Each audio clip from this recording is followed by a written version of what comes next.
Machibeton utiko kuma ayete kokuma tokotikele kaka akuma Machibeton makonzi na biso mokonzi na biso Tshisekedi maternité na Kongo ekoma osele obota osele otangisi mpe ya osele olingi kobonga ya Kongo kote Machibeton okola teleki nokeka tepesenye mekota ntina bamboka Machibeton ya motema ye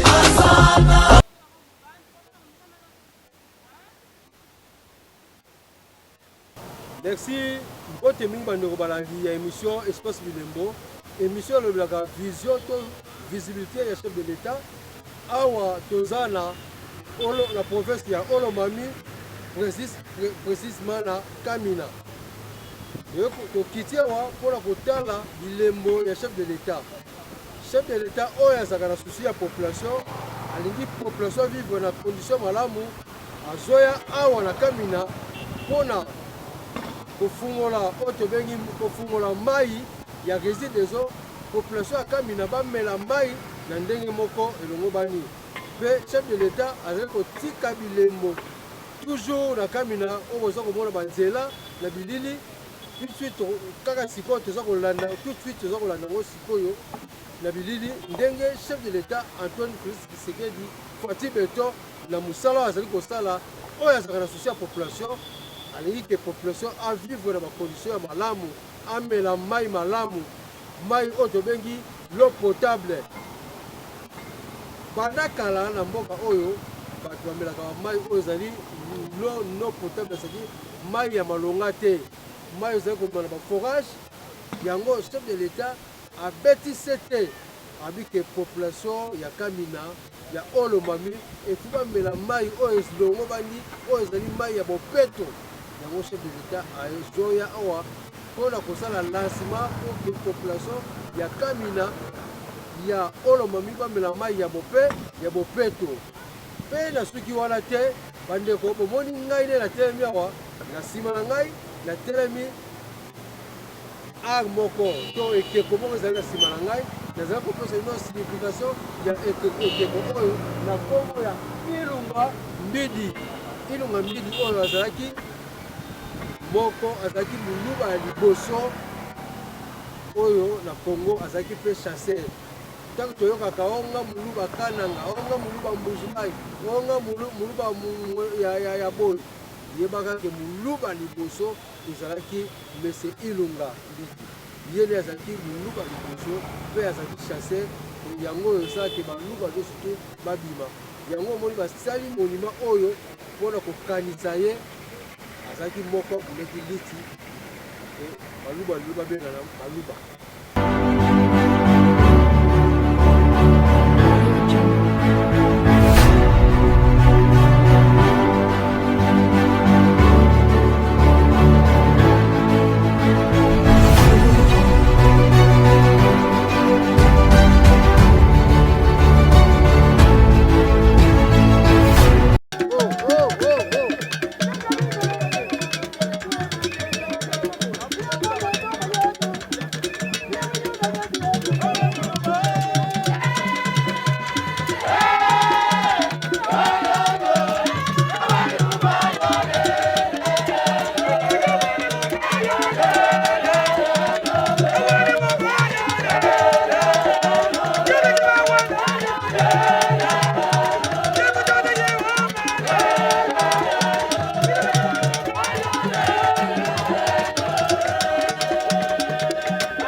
chef de l'État, ce n'est pas quelque chose de facile.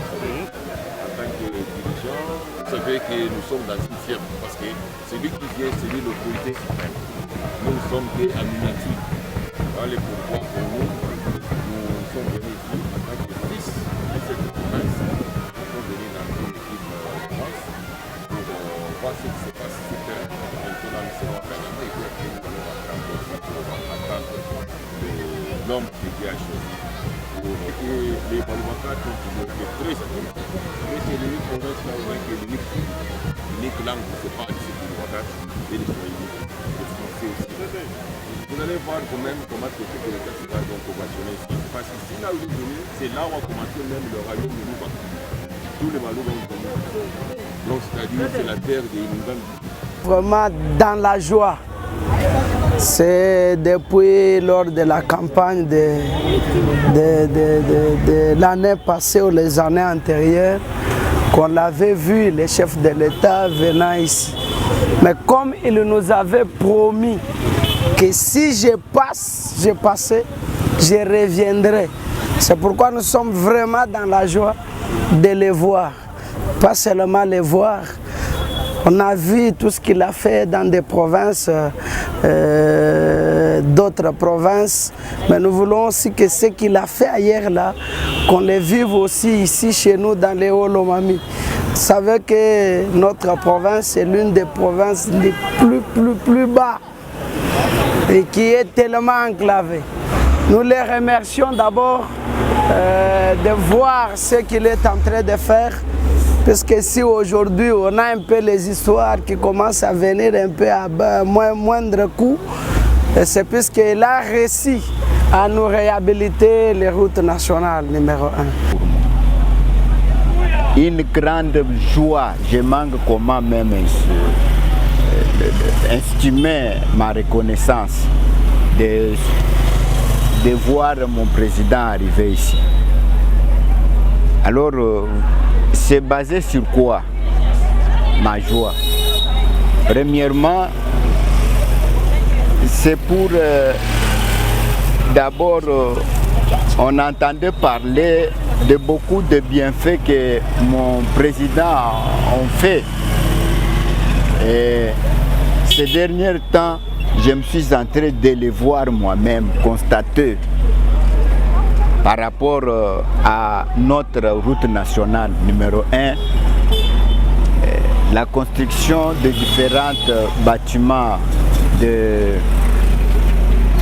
universités et toutes beaucoup d'initiatives de notre président de la République qui sont en train de lancer. En tout cas, c'est quelque chose que j'entendais parler, mais il y a beaucoup que je me suis palpé. En dehors de ça, en tout cas, une autre joie que je peux estimer à accueillir mon président de la République est que à l'entrée du président de la République au pouvoir, il nous avait dit qu'il faut dénoncer toutes sortes de choses que vous constatez comme la corruption.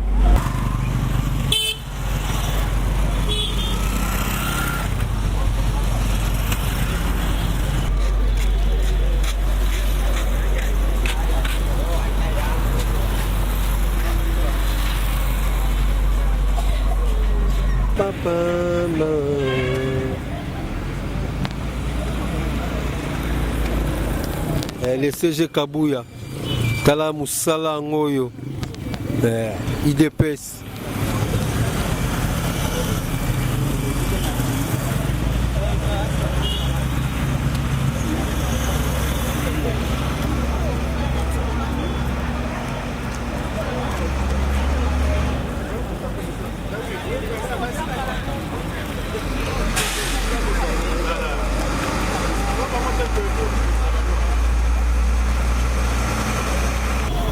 Quelle est votre réaction par rapport à l'arrivée du chef de l'État? En tout cas, l'arrivée du chef de l'État, c'est pour nous une bonne opportunité, hein, parce que ça prouve à suffisance qu'il est en train de suivre l'évolution de la province de l'Olomami à la loupe.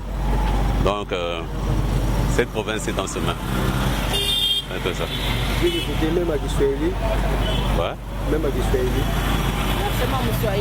Bon, Mswahili mimi nasema ni furaha mkubwa parce que chef de l'État anaonekana sema kunajiinteresse sana au développement ya province ya Olomami. Sasa inaonyesha sema que yeko na shie hero.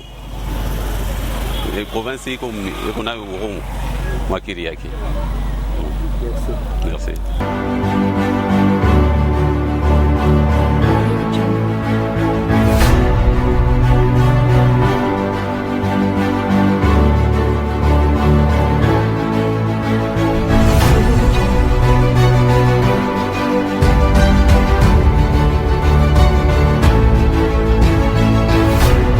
Biso bana mike tosangani lelo tolobi te etika tobongisa tolukalisanga bayaya na biso bakolo bato ya conseil oye population ya Congo jeunesse nationale basengi lelo mpo babongisa kobongisa Congo ezali nguya ya population bakonzi bayoka na matoi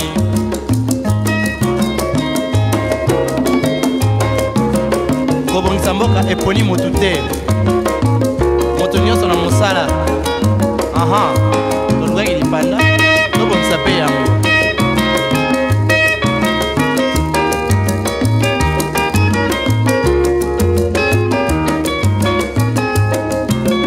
biso bana mike tosangani lelo tolobi te etika tobongisa tolukalisanga bayaya na biso bakolo bato ya conseil oye population ya Congo jeunesse nationale basengi lelo mpo babongisa kobongisa Congo ezali nguya ya population bakonzi bayoka na matoi bato ya Congo oye bato ya Congo oye bato ya Congo oye mwana Congo bato. Et maintenant là, la nationale numéro 1 ezali kobotama ezali kokende mbangu biso na Olomami tozalaka kaka soki tokomi pendant la période sèche nde omoni biloko komi kokita pendant la période de saison pendant la période de pluie ozomona biloko ezomata triple double. Maintenant grâce au chef de l'État na vision na ye ya kotonga depuis ma base, nous avions vu des écoles en train de pousser dans chaque territoire. Nous avons vu la gratuité, nous avons vu la régie des eaux que lui-même viendra inaugurer. Nous avons vu beaucoup de réalisations. Priorité na biso na province ya Olomami ezali nzela. Alors le kola nzela na biso ezali kosila, ezali ko permettre biso transport ekomi ezali transport ya ba période T. Ekomi transport ekomi facile. Tozomona ba bus classique ezobima Lubumbashi na Tongo avant qu'il soit minuit ezali awa. Alors koloba se tolobi ke batanga kosilisa nyonso esili, c'est-à-dire tobandobima na Lubumbashi 600 km le même jour 16h tozali awa na Kamina. En tout cas topesi longonya yango moni bato nyonso na Olomami baza sima ya Fachi Beton bazali kosoutenir ye po te oyo ye alobaki yango nde ezali kobongisama. Biso bana mike tosangani lelo tolobi te etika tobongisa toluka lisanga bayaya na biso bakolo bato ya conseil oye population ya Congo jeunesse nationale basengi lelo mpo babongisa kobongisa Congo ezali nguya ya population bakonzi bayoka na matoi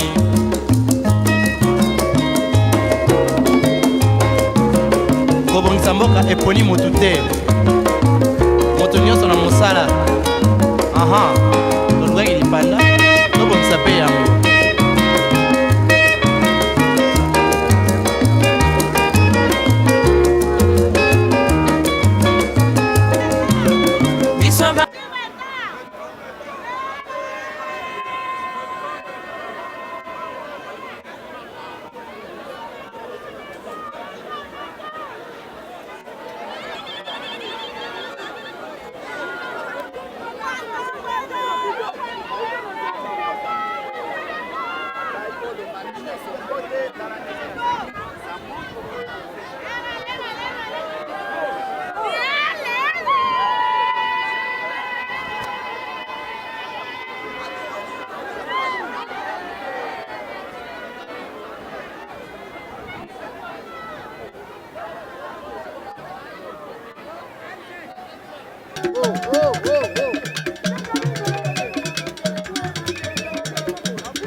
Dans la province du Olomami, secrétariat provincial bien évidemment, on est tous mobilisés pour accueillir notre SP, le professeur André Mata Betoukoumessou, le cordon ombilical du pouvoir de Félix Antoine Tshisekedi Tshilombo. l'homme qui maintient la majorité et l'unité de l'Union sacrée. Et voilà, nous sommes ici, il vient en prélude de l'arrivée du chef de l'État. On est tous sur nos soifs de le voir parce que ça fait belle lurette, on attendait son avenue. Mais comme il vient en prélude du chef de l'État, voilà pourquoi on est tous mobilisés. Au-delà d'être membre de l'IDFS, faisant partie de l'Union sacrée, voilà, nous avons mobilisé toute la population, ainsi que tous les partis politiques composant l'Union sacrée de la nation, afin de se ranger derrière d'abord celui qui vient au nom du chef de l'État. Le numéro 1 de ce pays, Félix Antoine Tshisekedi Tshilombo, le président de la République, le chef de l'État. Donc toute la population, elle est contente. Elle est mobilisée à travers toute la province du Kolomami, Bukama, Malemba, Kabungo, Kanyama et Kamina. Biso bana mike tosangani lelo tolobi te etika tobongisa tolukalisanga bayaya na biso bakolo bato ya conseil oye population ya Congo jeunesse nationale basengi lelo mpo babongisa kobongisa Congo ezali nguya ya population bakonzi bayoka na matoi.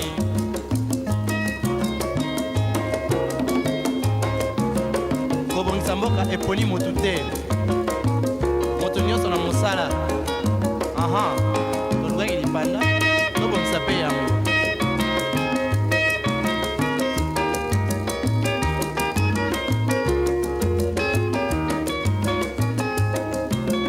biso bana mike tosangani lelo tolobi te etika tobongisa tolukalisanga bayaya na biso bakolo bato ya conseil oye population ya Congo jeunesse nationale basengi lelo mpo babongisa kobongisa Congo ezali nguya ya population bakonzi bayoka na matoi bato ya Congo oye bato ya Congo oye bato ya Congo oye mwana Congo bato ya Congo oye yoka lelo bato ya Congo oye mwana parlementaire bato ya Congo oye Dino Masson bato ya Congo oye kalaka na biro bato ya Congo oye bongisa mboka o bato ya Congo oye bino commerçant bato ya Congo oye ba musicien bato ya Congo oye vinilo banyu bato ya Congo oye tena primaire bato ya Congo oye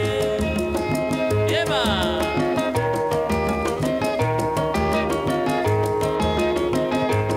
oyo mboka kitoko Congo.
sana chef de l'État akuyo mwetu Mukamina kufanya inauguration ya mainstitution ya kisha na inauguration ya mai tushoshikia furaha sana tushoshikia furaha sana tuko na mpokea tuko na mchunga bra ouvert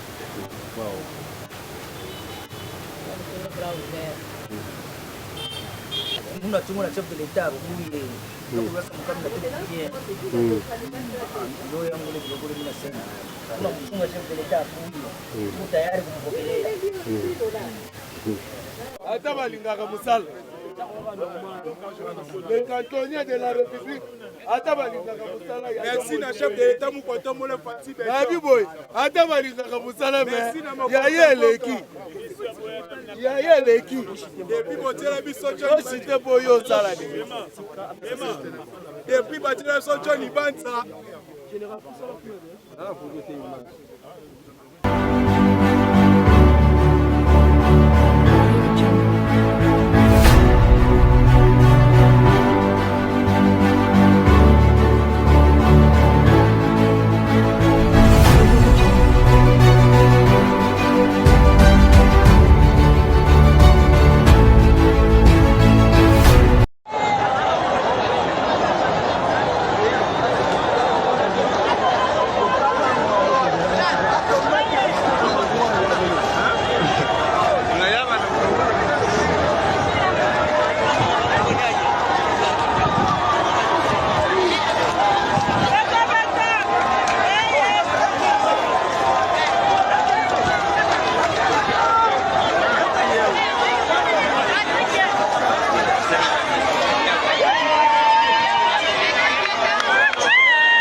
Après ce geste du président de la République, Félix-Antoine Tshisekedi Tshilombo, les machines de l'usine de captage et de traitement d'eau de Kamina sont entrées officiellement dans la phase opérationnelle. Après le mot de bienvenue du gouverneur Marmon Banzé, le directeur général de l'Agence congolaise des grands travaux, maître d'ouvrage délégué du ministère des ITP sur ce projet, a présenté le projet à l'assistance en ces termes. Le projet que le président inaugure aujourd'hui permettra d'améliorer l'approvisionnement en eau potable de la ville de Kamina. Il contribuera à renforcer durablement la santé et le bien-être des habitants en évitant des maladies hydriques dues à l'utilisation d'eau non traitée. D'une capacité de production de 7000 m3 d'eau par jour, cette usine répondra aux besoins quotidiens de milliers de familles et d'activités économiques de la région. Tout ceci pour un coût total de 13 millions de dollars. Ce projet a été réalisé en 2 phases. La première phase a porté sur la construction des édifices et installation des équipements de captage et de traitement d'eau. Le directeur général de la Régie des eaux, qui en est le principal utilisateur, vous donnera tout à l'heure une description technique plus détaillée. Cette phase comprend le captage de l'eau, son traitement et son stockage en vue de la distribution. La deuxième phase, récemment achevée, concerne le transport de l'eau traitée vers le château d'eau au quartier Katouba et le centre de consommation. Ce sont donc ces 2 phases combinées que le chef de l'État va officiellement mettre en service dans un instant. Cette dernière phase a nécessité la pose de 5 km de tuyauterie en fonte pour acheminer l'eau jusqu'au château d'eau. Cette usine est versée au patrimoine de la Régie des eaux. Son directeur général a salué cet investissement stratégique avant le mot de l'ambassadeur de la République populaire de Chine en RDC qui a rappelé la bonne collaboration établie entre son pays et le pays de Félix Tshisekedi. Le ministre des Ressources hydrauliques a bouclé la série des mots en annonçant la prochaine construction du même type d'usine pour la ville de Kananga ainsi que la ville de Chikapa. La coupure du ruban symbolique par le président de la République et le dévoilement de la plaque inaugurale ont procédé à la visite de l'usine réalisée sous la conduite et les explications du directeur général de la Régie des eaux. Il faut ici noter que cette usine moderne vient en appui aux 7 forages souvent ensablés localisés à Lukoka dont se servait jusqu'alors la Régie des eaux pour alimenter la ville.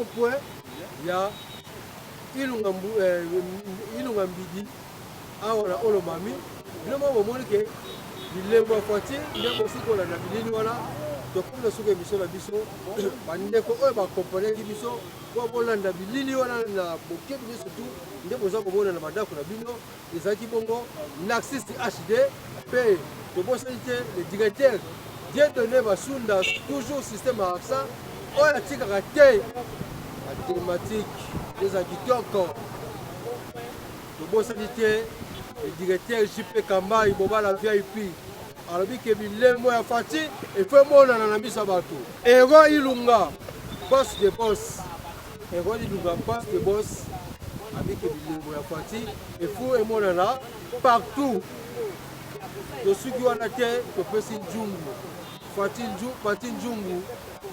njungu mbote njungu eza toujours njungu tuse njungu tuse njungu pesi nanga Saint-Germain njungu kaka njungu etikala njungu le chef Charlie mosala ezalaki kitoko Yacinthe montage evimba Jackson montage evimba bilembo nde bilembo esa bino bokomona bilembo afati partout bokomona nde bilembo afati partout IGF le chef Rebelle IGF toujours liso likolo ya liso fati nde bilembo merci bandeko bakolanda biso mbote presque bozali napesi bino merci boza toujours branché na 10e ri branché toujours na 10e ri soki okate dire bete espace bilembo na YouTube okolanda toujours bilembo fati tokotika fati te fati tina su na suka ya fati nde bilembo ayete kokuma tokotikele kaka